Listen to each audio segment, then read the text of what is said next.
السلام عليكم أصحابتا soo dhawaada waan idin salaamayaa haddaba halkan waxa aan ku hayaa trailer aan ogahay inaad jeclaysan doontaan inaad aragtaan marka waxaan rabaa inaad ila aragtaan.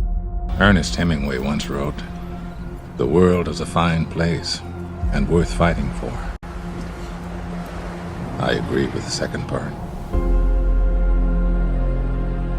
It's difficult to understand the sum of a person's life. Some people will tell you it's measured by the ones left behind. Some believe it can be measured in faith. Some say by love.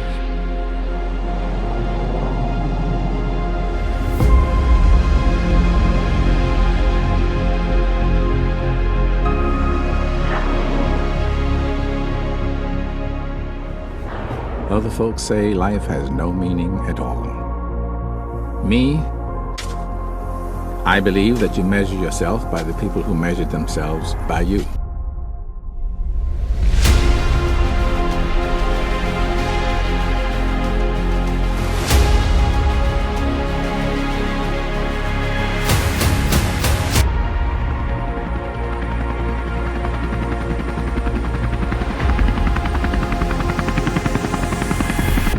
You're born with a gift. If not that, then you get good at something along the way. And what you're good at, you don't take for granted. You don't betray it.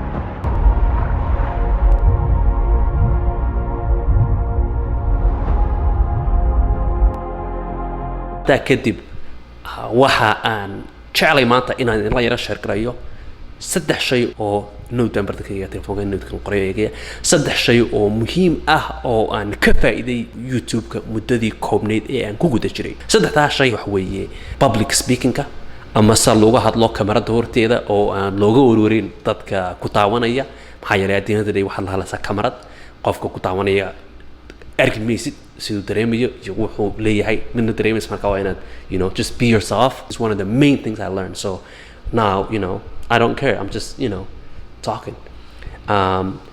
Obviously I care. waxaan jeedaa inaanan ka wareerin waxa ay dadku malaynayaan. Second thing way creative thinking. Taa waxaan uga jeedaa haddaan diyaar sharaxo maalintii oo dhan waxa aan ka fikirayaa different ideas iyo sidii aan ideooyinka u soo present karin lahaa ee aan u soo dhijin lahaa ee aan ku silaa ideada oo video ah marka haddii aanu qofku ahayn a YouTuber ama content creator badanaa waxa laga yaabaa inaanay that power of their brain ama qaybta maskaxdeeda qaabilsan in aad express garayso ama aad wax aad haysay oo niyadda ku haysay aad dibadda keento aanay inta badan jirin ama aanay suura ku lahayn baa laga yaabaa qofku haddaanu samayn content balse markuu qofku yahay content creator uu sameynayo YouTube iyo waxyaaba noocaasa ama videos ama wuxuu doonaba ahaado ama xitaa macallin hadduu qofku yahay wuxuu isku dayayaa siyaabo kala duwan oo qofku wuxuu doonayo inuu soo gudbiyo oo u tuso dadka.